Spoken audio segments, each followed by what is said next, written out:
Hey guys, welcome to That Pillar Show. Dan here. Mick here, hello. Getting your country steel faux steel slides on. Just reminded me that my trim is just not quite... Did I say hello? Mick here, hello. Sorry if I didn't say that. My trim is not... I put the new springs in. Right. And they've got... These springs have got not as much tension as the old springs. Extra stretchy. So you have to screw the thing in more, even though there's 5. But, of course... Why? Sorry. No? It's all right, keep going. You said that. I said, that's what she said. I'm like, no, hang on. No. Why would that be appropriate? So inappropriate. Anyway, please continue. Watching too many art movies, mate. Anyway, when you bend it, it just bends down a bit. So anyway, that's by the by. We've started on a tangent. Let's continue. Please, let's carry on. Okay, today we're talking about compressors. We have 10 plus an extra bonus, so that would be 11 things to do with compressors. It's one of those clickbaity titles that we started doing, Dan. It is, we have. Yeah. Trying to... You wait, soon it'll be, I don't know, Tube Screamer. What's the best Tube Screamer versus... How much TNT does it take to blow up an SD1? Yeah. Actually, it would be... What would it be? It would be Donald Trump Brexit.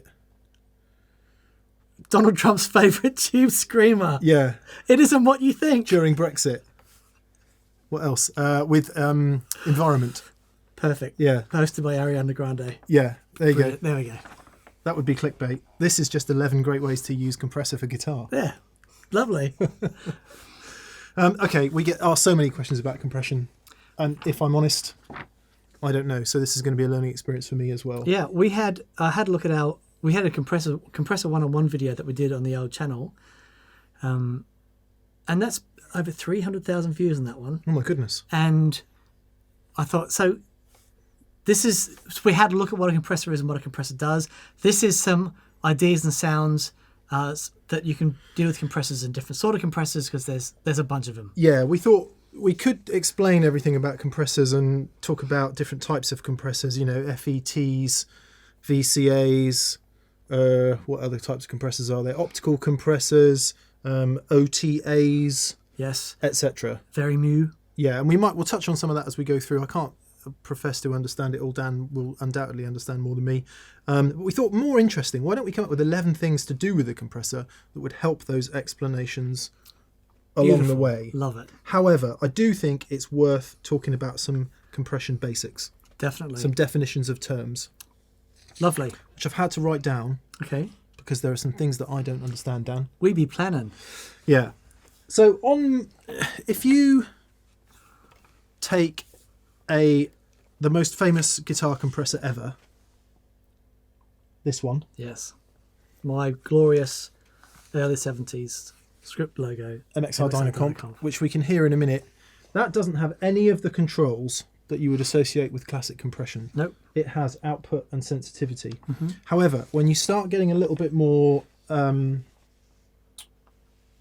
serious, mm-hmm. if you pull up a decent compressor in your music production software like Logic or Cubase or Pro Tools or Ableton or whatever it is you use, you'll see a bunch of controls.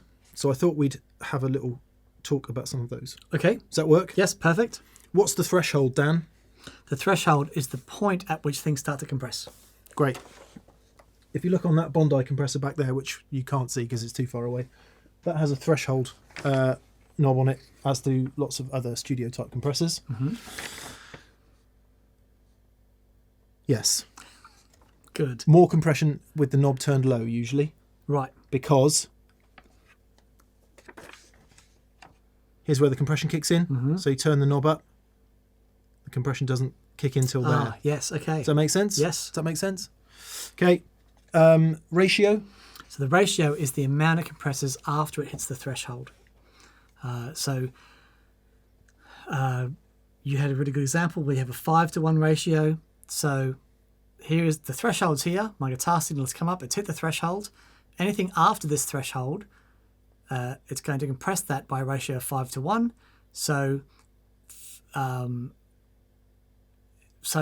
if there was a level of 5 units here, it would only come out 1 unit.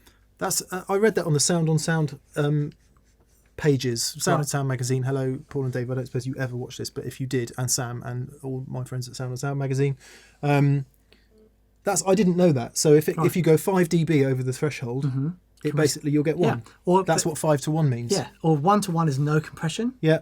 Yep. And then you can start turning it down till you have an infinity sign, Yeah. which is basically infinite compression, which is just everything above that is squashed. Yes, some compressors have the infinity ratio. Not all do.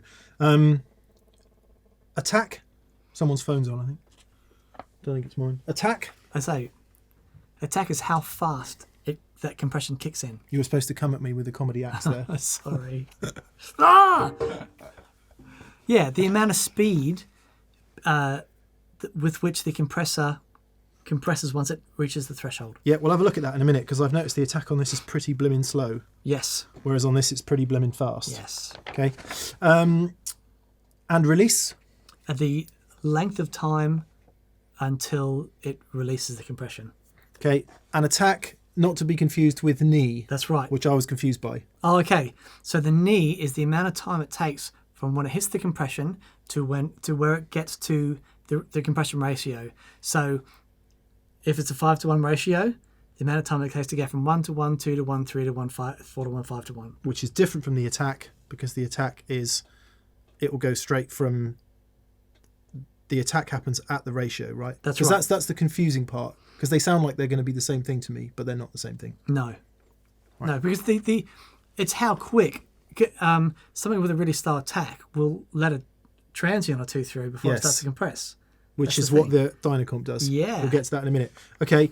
And then those are the main controls, really. You will see more controls on studio compressors. Yep. But those are the basic ones, aren't they? They are. Confusingly, not all of those controls exist on all guitar compressors, because normally a couple of those functions will be mashed into one knob. Yeah. Or a couple of those functions are inherent in the design. Set in the Exactly. set in the machine. Okay, all right. Well, hopefully that was helpful. And if you're at all confused, as I was confused and still am confused, just go on the internet. Go to Sound on Sound and read all the articles they have about compression. Awesome.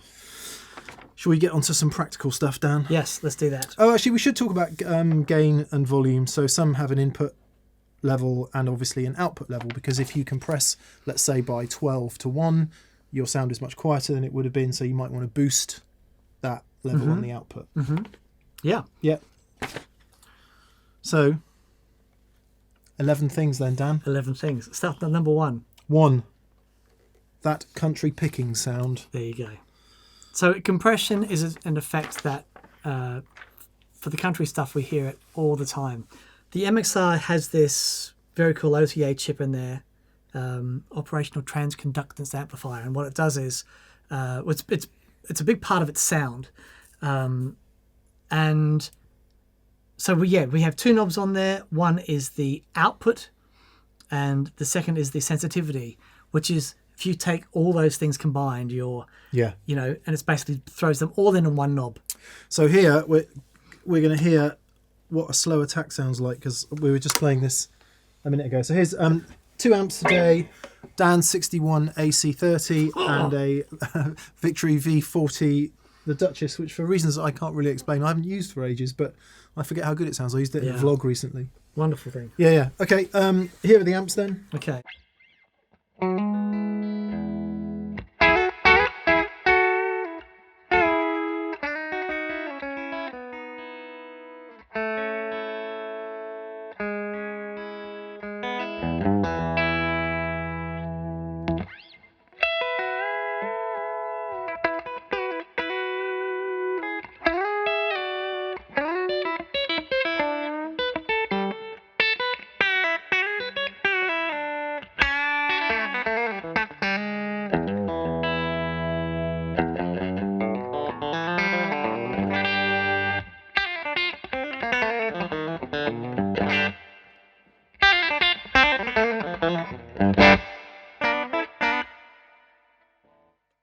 Do me a favour, would you? Yes. Because as soon as it feels like, correct me if I'm wrong, as soon as the comp is seeing any signal, it is compressing. But what I want to hear is just how quick it is Okay. before it sees anything. Yep.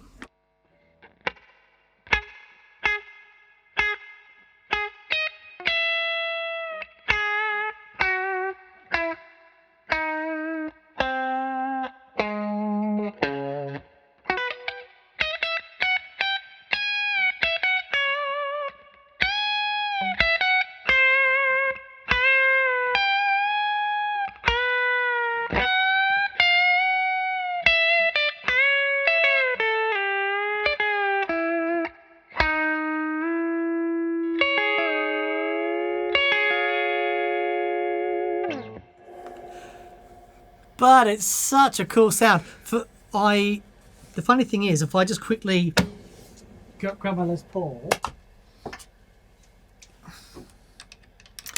it has such a strong character, that sound. If I try and do that with my Les Paul,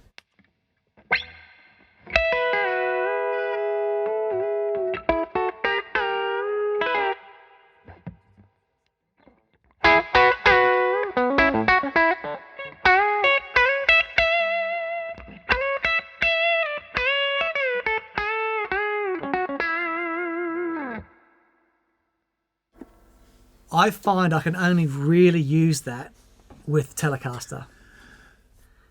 It still sounds cool. It sounds cool. Yeah, it sounds yeah. cool, but in the mire of a band mix, Yeah. I do find this gets lost. What I can do is use that for a boost and basically turn all the compression off. But as far as the classic country sound, Yeah. single coils into an old DynaComp. Yeah. Fender amp. It's a Fender amp. That's the sound, magic thing. I can see why people got annoyed with it, because it is that kind of front of the note thing. The very front of the first note, it doesn't catch very quickly at all. Right. So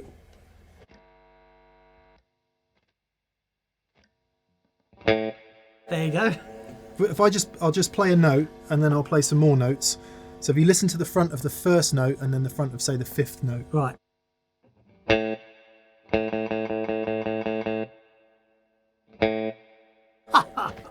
So there he is, he's singing. And he's, my baby left me. And then, oh no, I had some great country lyrics just recently. And it doesn't matter. There are many great country lyrics. It was a Casey Musgrave song I was listening to. Ah, she's awesome. Yeah. It's Maybe This Is Something Till It Ain't Anymore. Something like that. Anyway. She stopped singing and you come in with your first note. And the transient on the front of that note is massive, isn't it? Yeah. Till you get to the fifth note.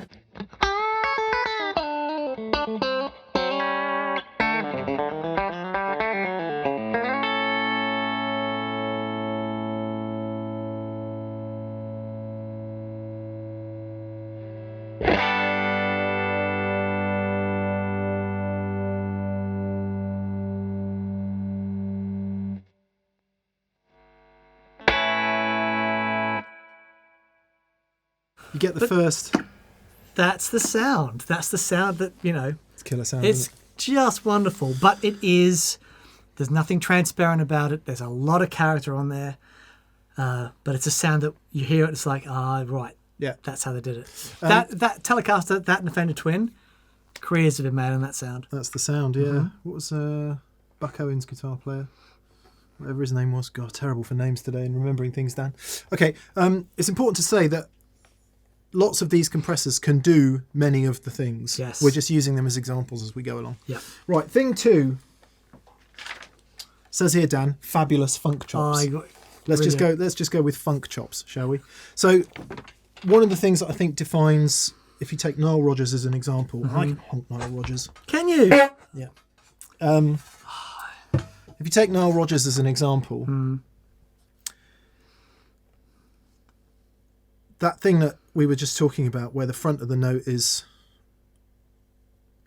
it's a real sound, isn't it? Yep. And it's a real specific sound. Whereas I think it just got a bit more refined by funk. Sure. And I understand that maybe quite a lot of that chic stuff was probably recorded straight to the desk, and maybe using studio type compressors, right. So they were more refined. Yeah. Okay. So interesting. If we contrast that kind of very affected front end compression from the DynaComp. If we dial up something a bit more refined, Okay. so let's use the Cali76 Stacked. Yep. Am I right in saying that if you do that, you only get one side of it? Yes. Yeah. So let's set up a sound with this a minute.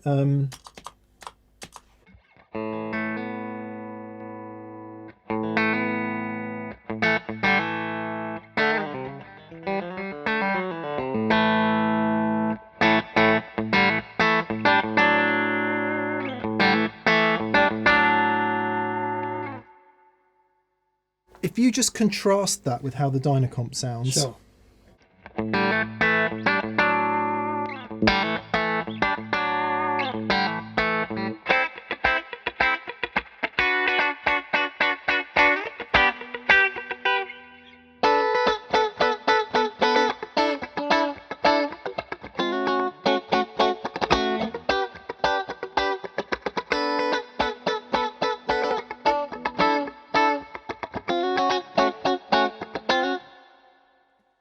It's a whole different thing. It's more refined, isn't it? Yeah, yeah. And I'm not saying that was exactly the proper, exact good time sound. So what we got on here, we've got fast You attack, have slow fast release. attack, slow release.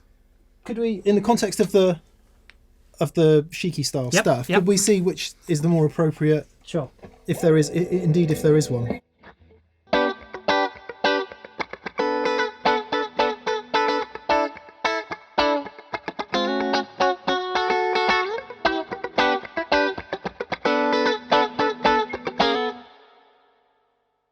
Is it only operating that side? Oh, is it? That way, the side. So Really? yeah, you'll see the light come on, and that tells you which side of the compression you're So using. what does that do then? If you do this, then Yeah. it mixes them together.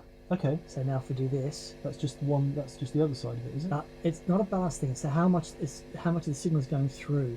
Oh wow. So yeah, so this is just one side. So all.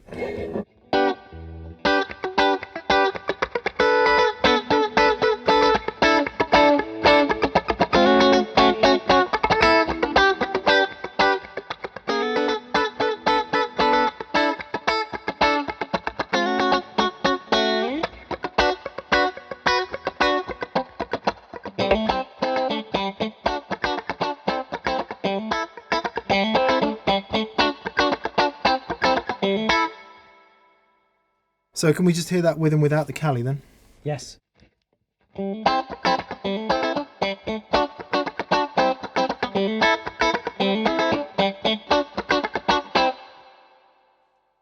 what's the if you had less dry signal, just out of interest?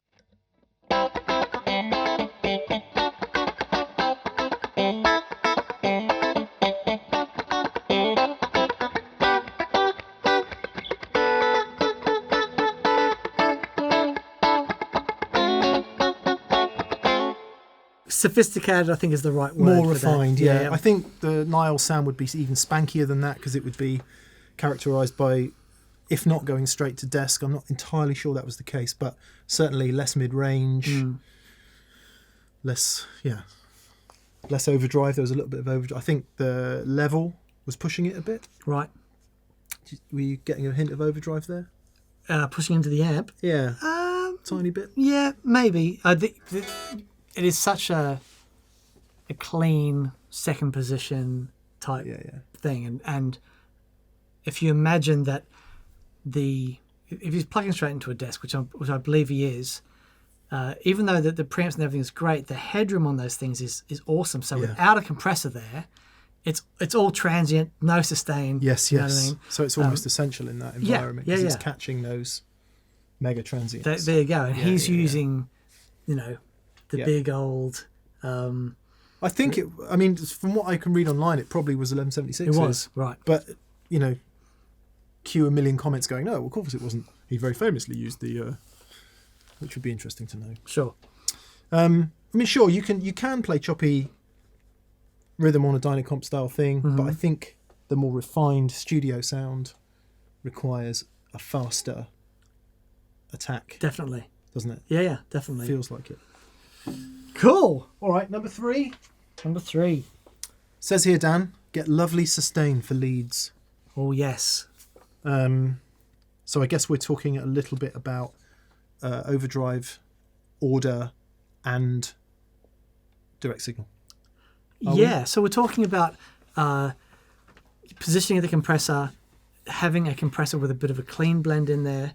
So what we want to do, with these two compressors, we've been quite mindful of how the compressor is attacking the front of the note. For this sort of thing, we want to keep all of the front of our note. Now, what's happened, the first time I remember seeing this is on a compressor called the Barber Tone Press, which is I think it's a Ross style compressor. I'm not 100% sure, but it had this blend control in there. And since then, most compressors now, you've had to have a blend control in there because it's such a cool thing. What we're doing in that scenario is we're keeping all the front of the note and we're simply sustaining. And a really great thing with those sorts of compressors, because I think up to that point, we were so used to having the compressor right at the front so it would grab the transients of the guitar. Yep. Now, with blend controls, having the compression after the overdrive, so we're still getting all that overdrive and all the initial attack, but then we get the sustain, which is a really great thing to do. If your guitar doesn't have this crazy sustain, Strats and Teles, for example, having a compressor post gain stage with lots of blend, lots of sustain is a great thing to do. Yeah, I guess let's try some with higher gain and some with lower gain, because I think with the lower gain is where you really struggle with the sustain, isn't Sure. it? So maybe we could try both of those things. Great. Okay, lovely lead tones with sustain then. Perfect. Let's try the ego compressor. Yep. Okay. Right.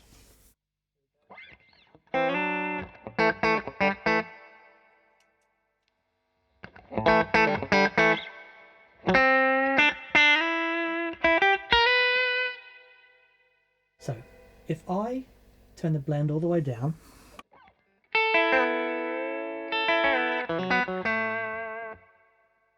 that is just the direct signal. Turn the blend up here.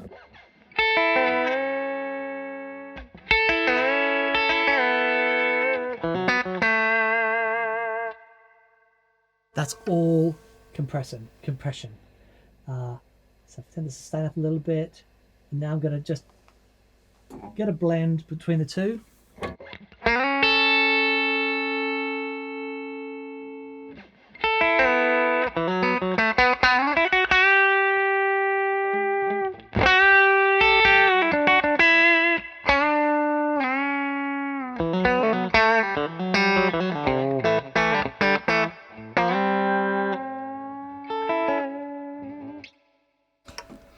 So what I've got there, I've got all the front of the note,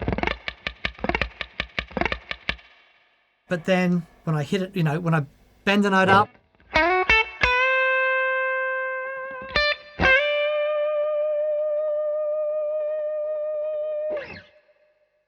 after the initial attack, then the compression takes over and it's a sustain. So it's even working on clean.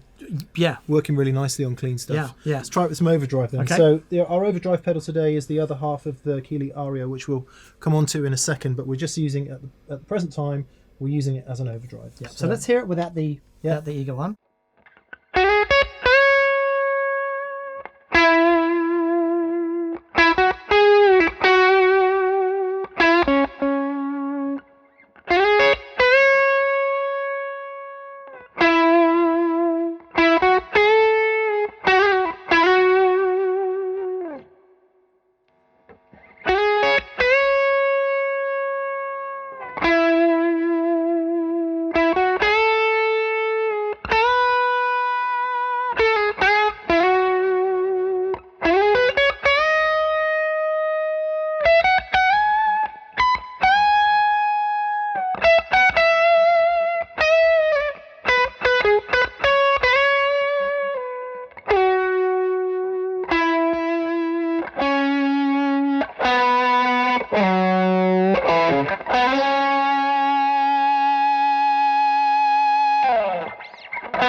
So it's different when you get to the high gain stuff and the gain pedal is actually doing You've that got the sustain compression anyway. sustain thing naturally.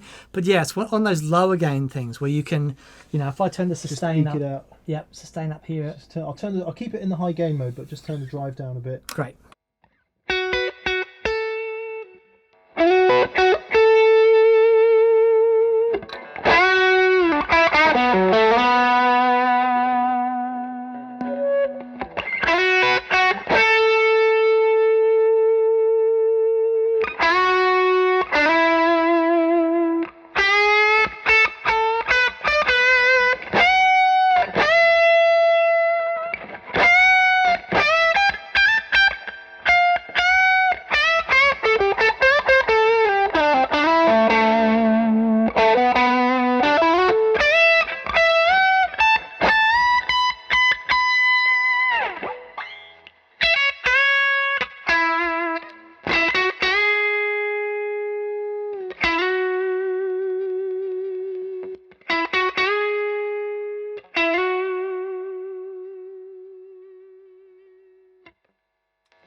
I changed the attack setting in the ego there, which seemed to suit that particular sound a little bit better. Right.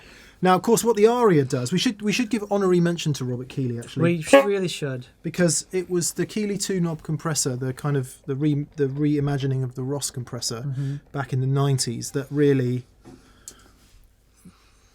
kind of reinvented compression for guitar players. Didn't it? Not reinvented, reintroduced compression to guitar players, because at that point everyone was pretty much using Boss CS2s or CS3 or whatever the model was at that moment, and that was a very different thing from the old Ross compressor.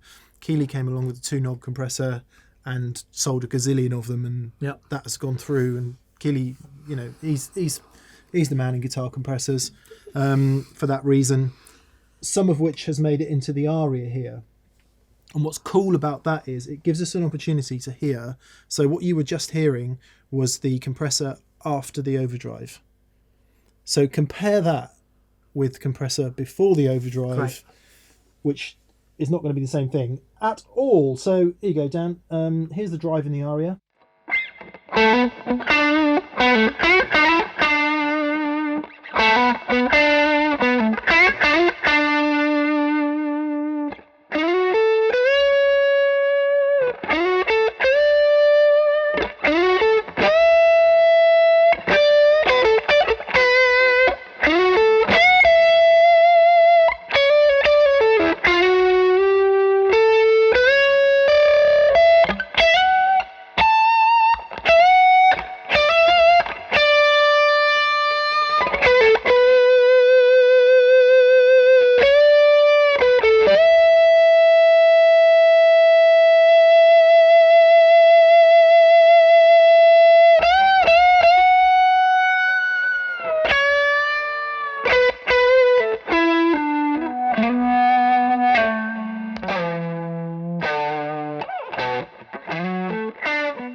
That thing is awesome.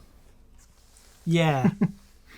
Yeah, but the really fun thing about that is that, that thing where when you hit the note and it goes, but then as soon as it starts dying away, you almost feel the need to play another note.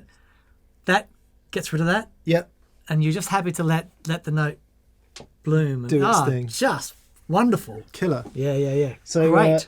we thought we'd better put a Keeley compressor on there, and it serves exceptionally well, because with the drive in there as well, you can hear what they sound like the other way around. Beautiful. So yeah, and that works. If you've got to play at low volume, we've discussed this a lot recently, but if you've got to play at low volume, or you do play at low volume, that becomes even more important, because you don't get the natural sustain of the volume. So the compressor in that instance can really, really help eke those notes out when you're not playing loud. Yeah. Works very nicely indeed. Lovely. Nice. Okay. Thing 4, Dan. Thing 4. Try a general Fattener. A general Fattener. Now, I'm not entirely sure I understand this. So here we're looking for a subtle compression that evens things out rather than overt squash. Does that sound right? So the idea behind this one, a compressor for a lot of people is an always-on pedal. That is the first thing they plug into, and it's left on all the time. Yeah. And it helps even out differences between guitars. And it just adds a bit of thickness and clarity and a bit of punch to everything. Now, for a general Fattener, we're going to have a look at the Fat General, which I thought was brilliant.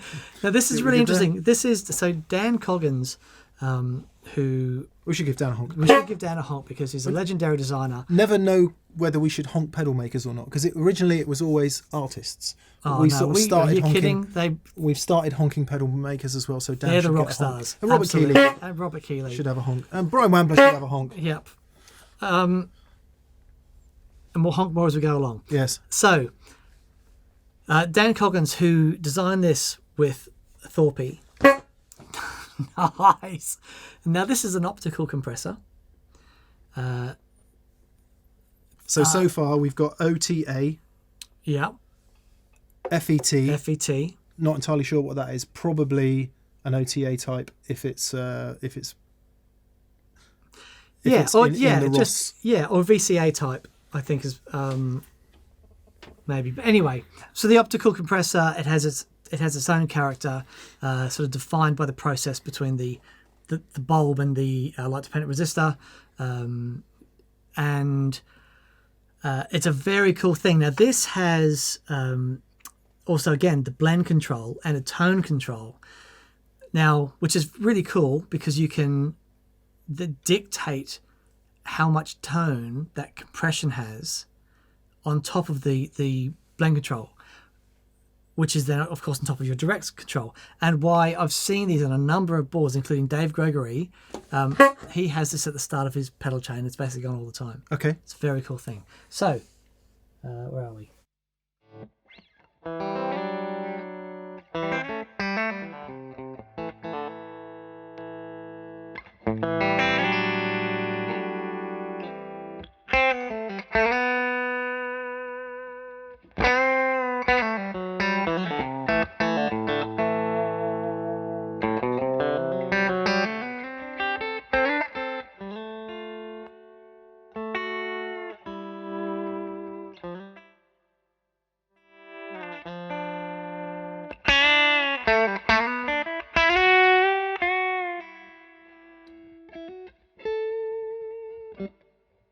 Yes, sir. Okay, confusion. Right. Yep. Blend control. Yep. So when you put blend, When it's in blend, yep. I can't turn it down. Yeah. So when it's in blend control, this becomes basically the balance Of the direct signal and the compressed signal.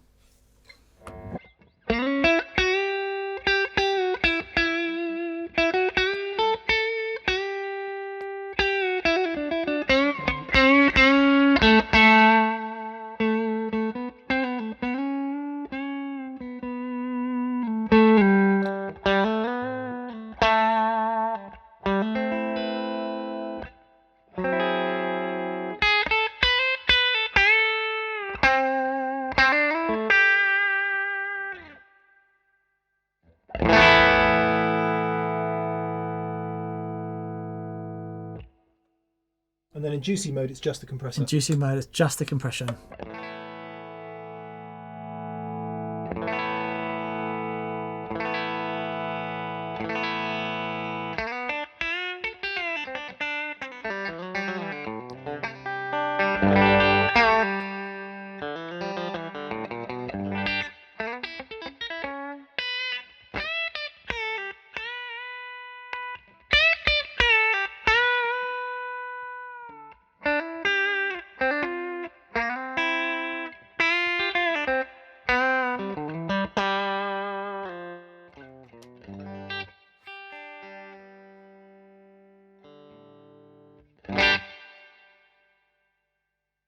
That makes a great deal of sense now. Right. I was struggling. Right. One of the challenges with compression is, and I see why you've chosen it for this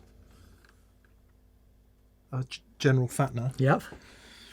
is because all of the others, maybe not the Origin because that kind of stands on its own, but most of the others sound compressed. Yes. And it's an overt effect. Yep. Again, anything with a blend control, you can blend it back to the point where it's barely in the signal. This seems to almost feels like it does that job better than any of the others at this point. Sure. And I think that's a characteristic of an optical compressor. Yeah. They seem to have a bit more punch. Right. Why is that? Just the nature of the way that it does the compression.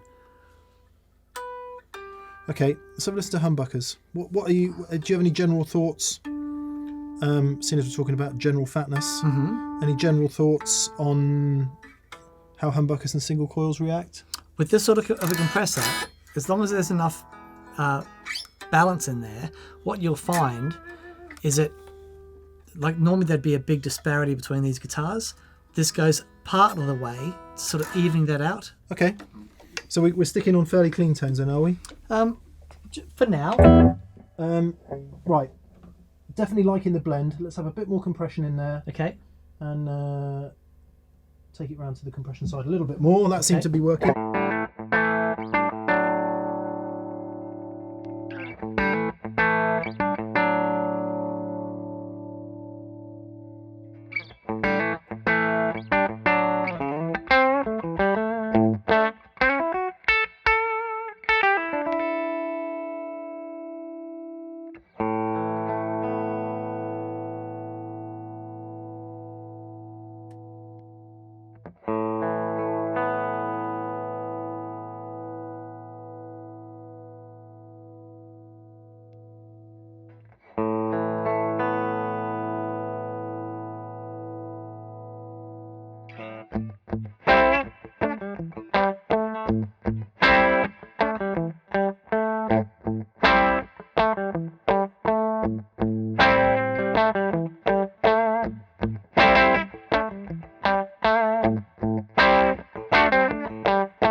I love the way you can just pull out a bit more top end.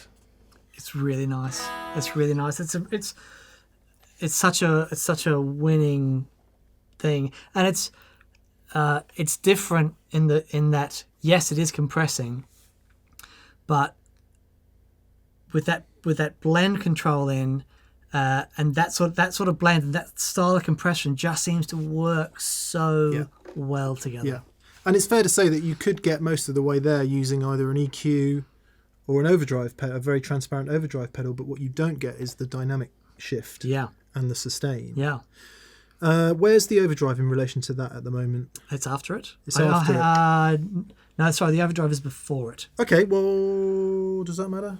I can put the compressor before it if you like. Yeah, because I think that sort of, despite everything we've said on that pedal show, most people still run their compressors before their overdrive. So let's do that. I just want to hear it with a bit of drive just to see. Yeah. Then we better hurry up. Yeah, here you go. We're only on thing 5. There you go. So now this is the Fat General going into the...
Isn't it killer? It's that thing where it's almost imperceptible, tonally, almost, but you get that little bit of nice top end lift.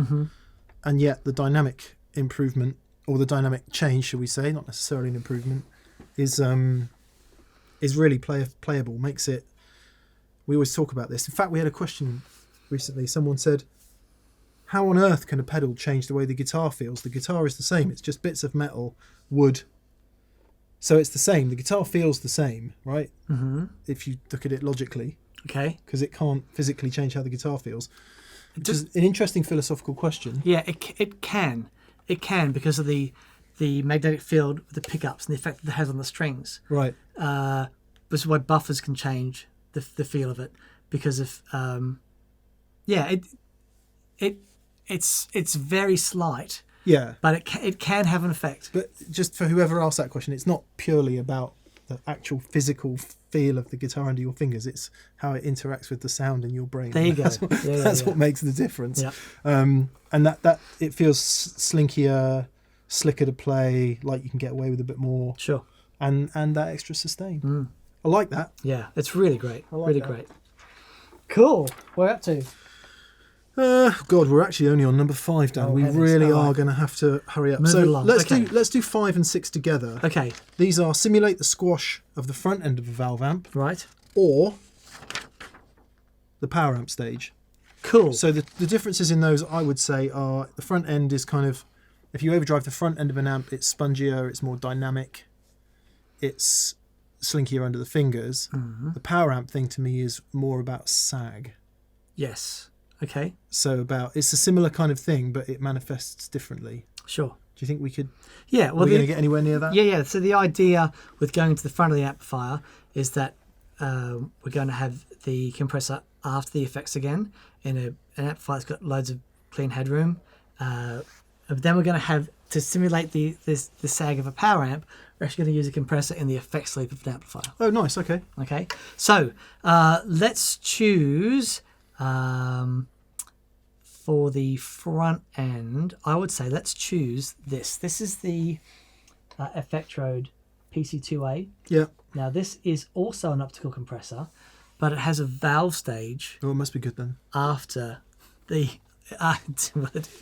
it's quite awesome actually, but it has a valve stage after the So optical stage. PC-2A, does that have anything to do with LA-2A? Sure does. The old Teletronics, very famous studio compressor. Yeah. So it's a similar concept. Fabulous sounding thing. Incredible sounding thing. Right, now, again, very simple. 2 knobs on here. There are some, you can adjust things inside it, but we have a switch here, which goes from limiting to compressing. Limiting is just harder compression, okay?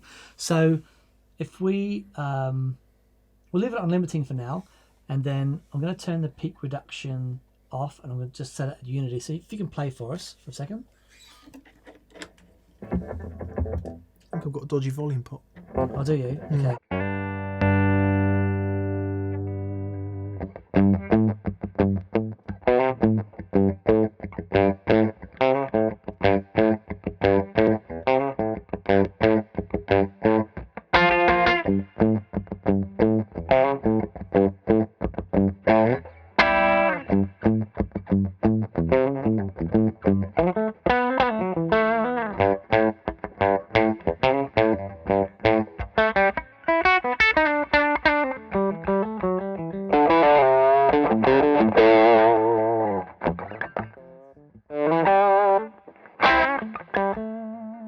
So what I'm going to do now, I'm going to put the ARIA on, which is going to be going into the amplifier, which is wide open. Then I'm going to put the PC-2A on after that to simulate the front end of the amplifier just reacting a little bit. Like it will go lower gain if you need lower gain. Let's try that. Put the switch across. This one here. That one. Okay, cool. Let's try that.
you see how it doesn't. It just adds a little bit of pushback. The way that if the front of the amplifier was sort of wasn't necessarily distorting, but working. It definitely feels like that. Yeah. I'm going to put that guitar down because the volume pot is dodgy and it doesn't want to be in tune. New pickups time. Really? Finally. Okay. It's you only need a hair of that peak reduction on there to do the job. But the wonderful thing about that valve compressor is that you do get that valve going to the front end, but it's that optical not the valve compressor, it's the valve stage after the optical compressor. It just gives you that hint of character without adding more distortion. Yeah. You know, it's really cool. And it was, in terms of the peak reduction, it was a very low setting. Very low setting. Because if you go more than that, it's too spongy. Sounds like compression. Exactly. Yeah. Exactly. Cool. So that definitely works. And again, I think that would be extremely relevant if you were the lower volume you play. Yeah, definitely. And if you're using something like, I don't know, what might you have? A deluxe reverb. Hot Rod Deluxe is probably the best example of that, where, you know, when you're in that clean channel, it's just so super clanky and loud.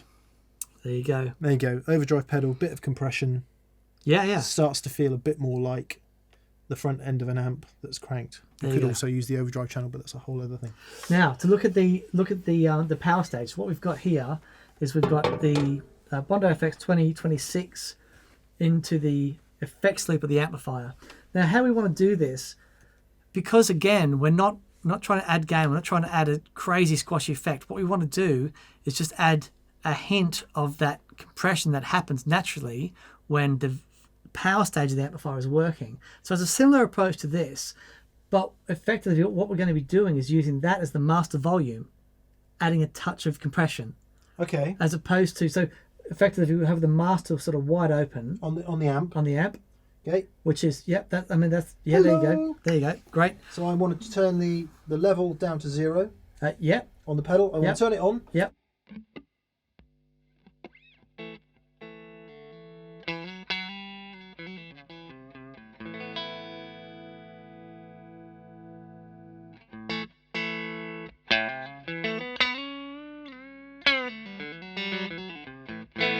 So what I'm going to do... Do you know what this switch does?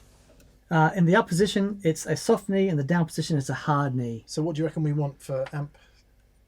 I would say valve compression, probably hard. Down is hard? Down is hard. Up also hard, but down hard. Come on then.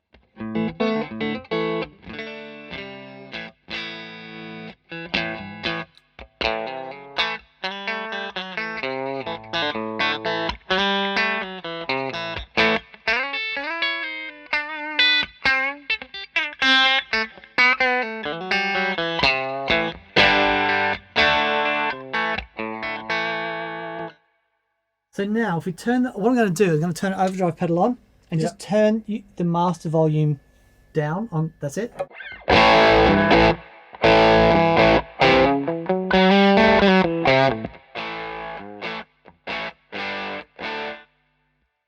So what you had there was you had the amp, right, with the master volume up to 10, yeah, and then I turned the effects loop on. Right. Okay. Okay, cool. Just for the purposes of, I don't know if that was blowing the preamps out. Just try that again.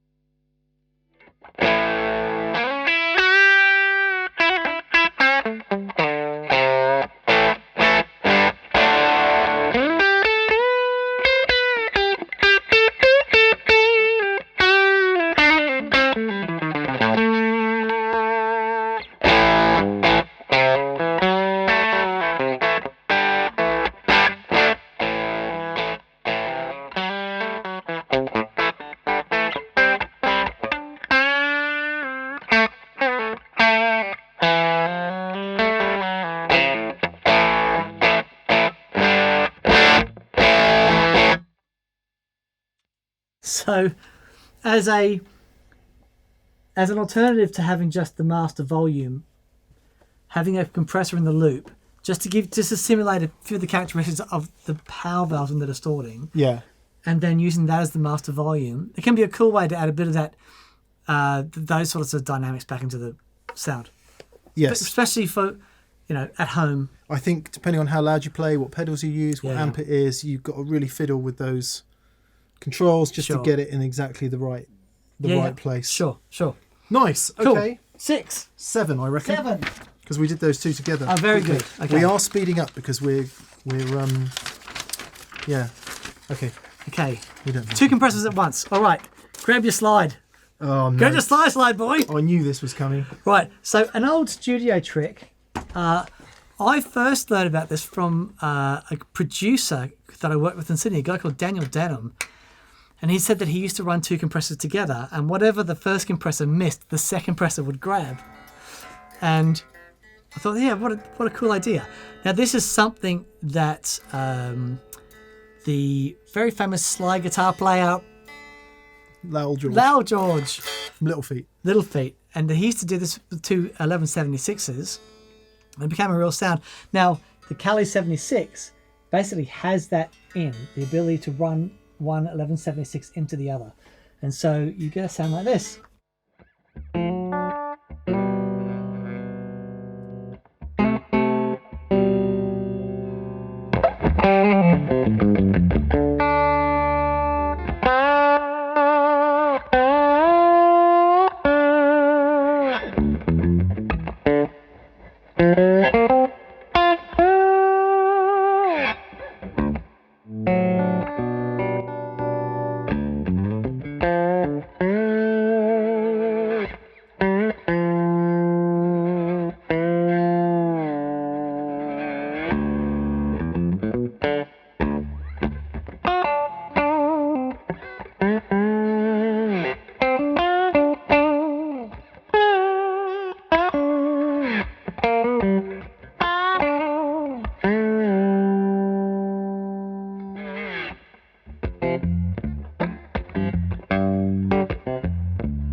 It's such a cool thing. Sounds cool. Just I'm going to put 2 other normal. I'm going to put the Ego and the Tidy Whitey on. Okay. So this is the Ego.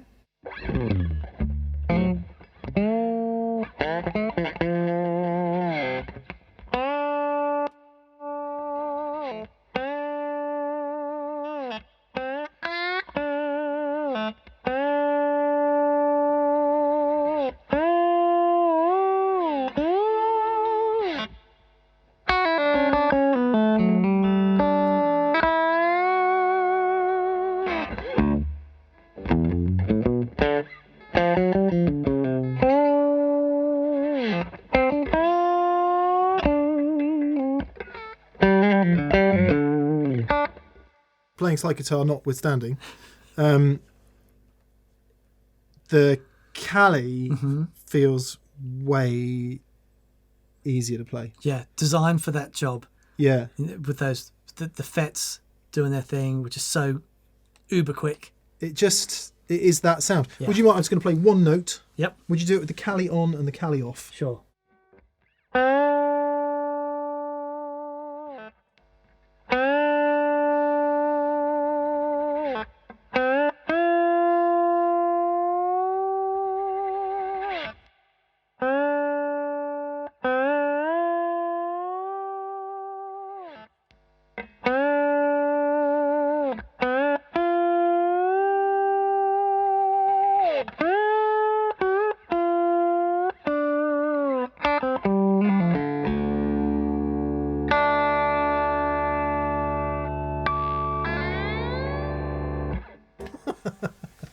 Awesome. Okay, I took one for the team there. All right. No, it's great. It's very good. Just so we all know. Okay, so that was 7 and 8 because that was trying 2 compressors at once, and then the Cali76, which is stacked. Ease your slide plane. Easing your slide plane. Okay, we're motoring. So we are motoring. Sweetening your modulation. Right, so I'm a big fan of modulation pedals. Yeah. But one... Modulation must play offset. Well played, sir. So if I just play the C2...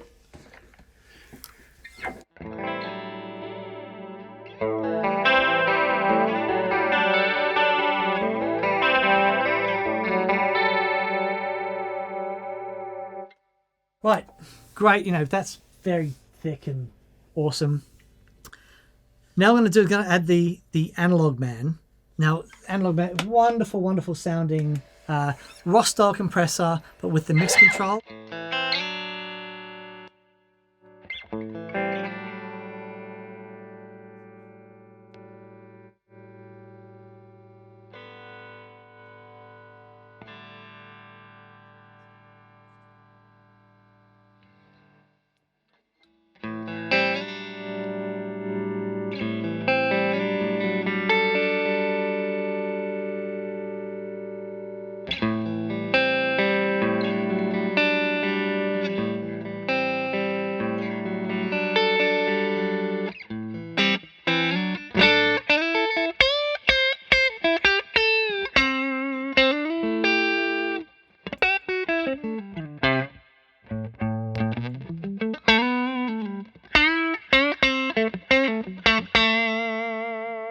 So good. So without the Analog Man compressor,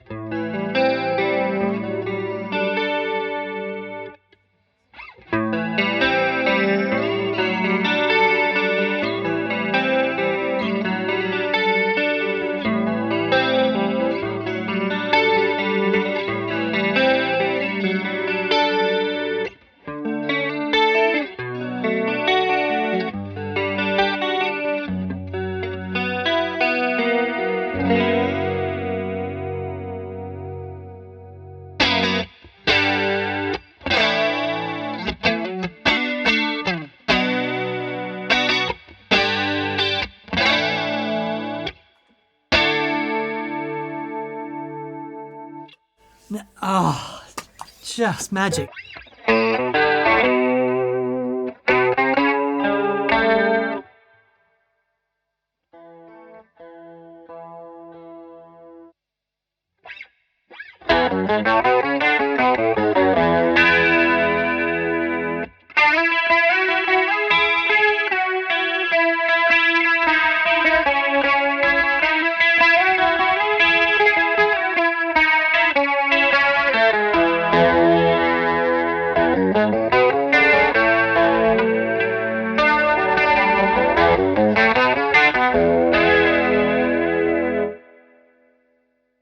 Sorry, just as you were playing the telly and there was all that chime on the top, I was like, oh yeah, of course, 12-string and compression is just such a thing, isn't it? Definitely. Such an 80s thing. So the level of dynamics and the difference between, different strings, and you hit them a little bit, the compressor obviously smooths that out. But when you're talking about modulation effects and you have so much going on harmonically with when, those your signals are split and one signal is modulating, the other one's mixing in with it, and it's creating all these really wonderful overtones. But when you combine that with picking that might not be even and strings one being louder than the other, it can become confused. But when you hit that with a compressed signal, and then the chorus can just do what it's meant to do, and it just smooths all that out. It's a thing that you see all the time. Compression with modulation. It is awesome. It did remind me of, I guess 80s, but it reminded me of Johnny Marr. Sure. Reminded me, and I don't know if Johnny was a big chorus user, but it reminded me of that sort of dynamic. Yeah. As much as the tone itself. Yeah. Honk. I better honk Johnny. You can honk Johnny. What compressor were we using there? That was the Analog Man. Was the Analog Man. Can I just hear it with the Fat General, just out of interest? There you go.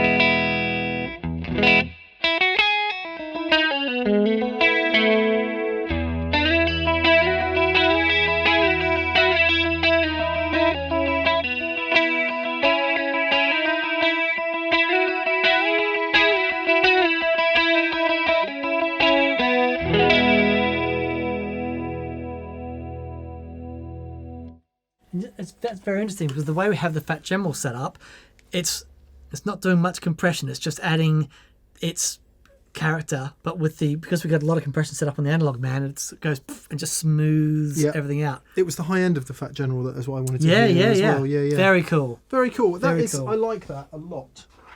I like that a lot. Okay, we're on to number 10. Surely not. We are. Right, booster solo. So right at the top of the video, we said your compressor probably has a level knob on it. Yes. So one really cool thing to do is turn the compression down and use the output to boost. And you then, add a tiny bit of compression, but a compressor can be fantastic for a solo boost. So let's have a look at the whitey tighty. The whitey tidy. Right. I've never been able to say that. Right. This is the new compressor from JHS. It's tight underpants, right? It's tight. It keeps to everything. Keep the parts it keeps everything in place. Yeah. Very nice.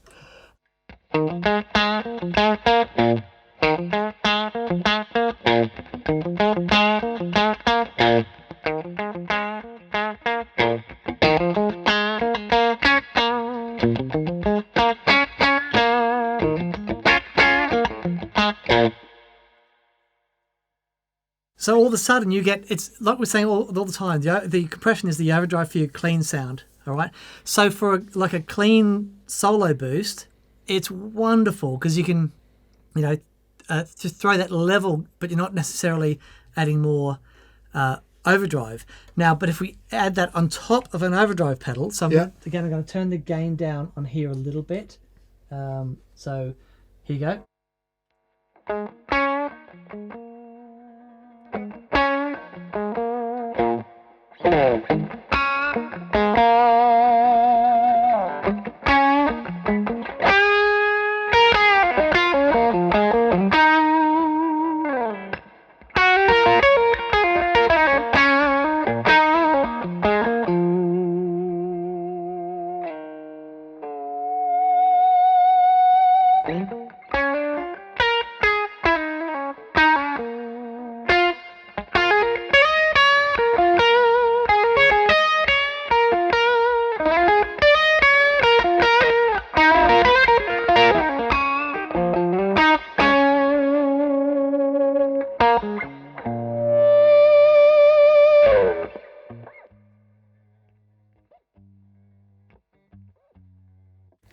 Sorry. So I'm just going to put this as this. We had this in limit mode before. Yep. I'm just going to put this in the compressor mode, which is less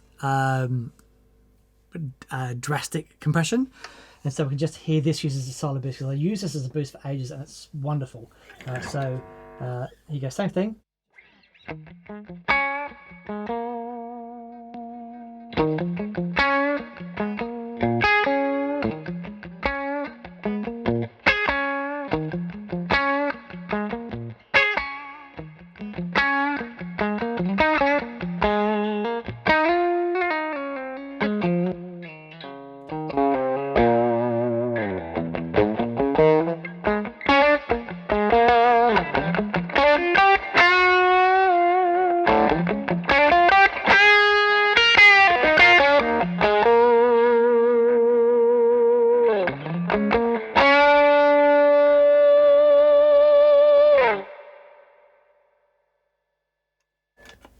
How good is that? Feels fantastic. Yeah. And again, it's the nature of the optical compressor. It doesn't. The other ones have a real, the squashy vibe to them, which is awesome for the other things we talked about. But I think for the solo boost things, the optical compressor really. That is banging. It's awesome. Yeah, really wonderful. Love that. Just the amount of to use a technical term. Yeah. Okay, so that's the 10. Oh no! Yeah, that's the 10. Finally, Mick. I play the slide. Can't you play the bass? Compression is awesome on bass. So pick a compressor. Let's go back to the Keeley. Right.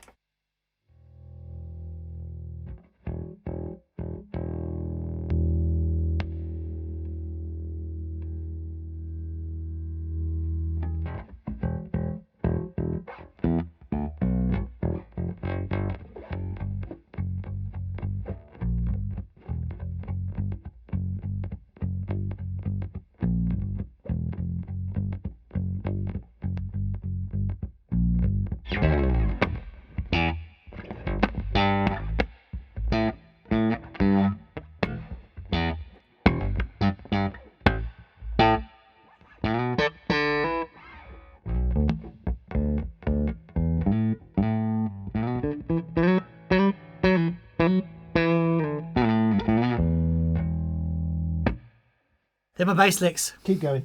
Oh.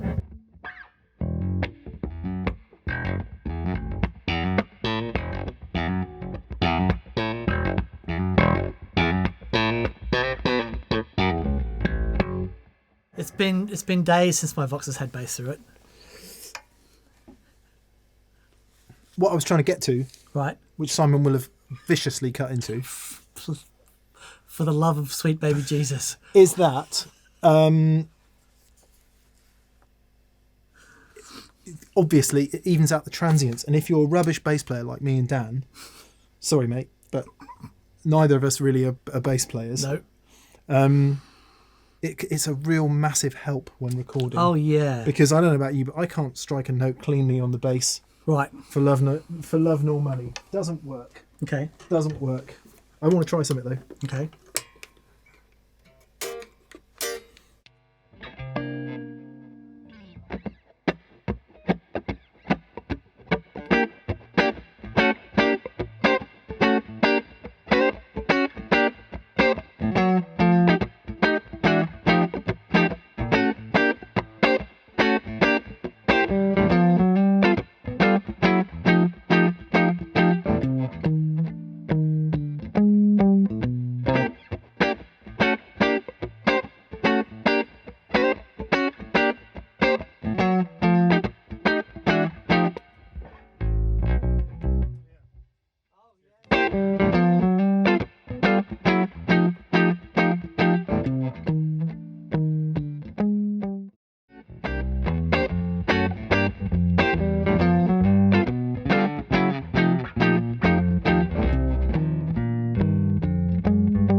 Very good.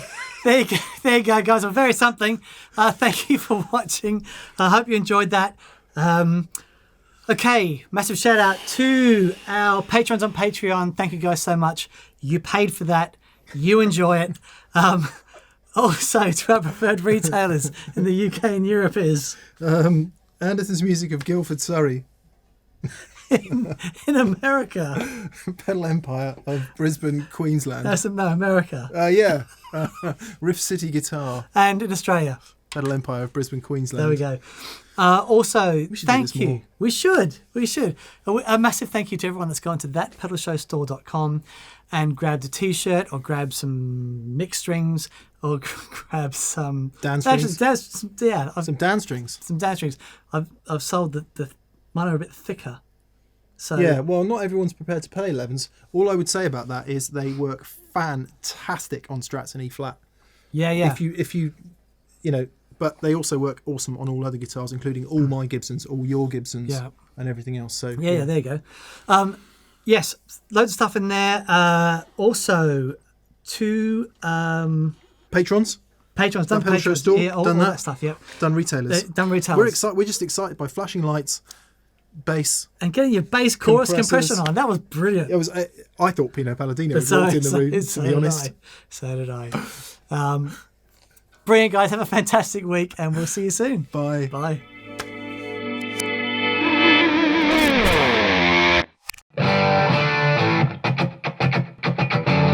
That was ace!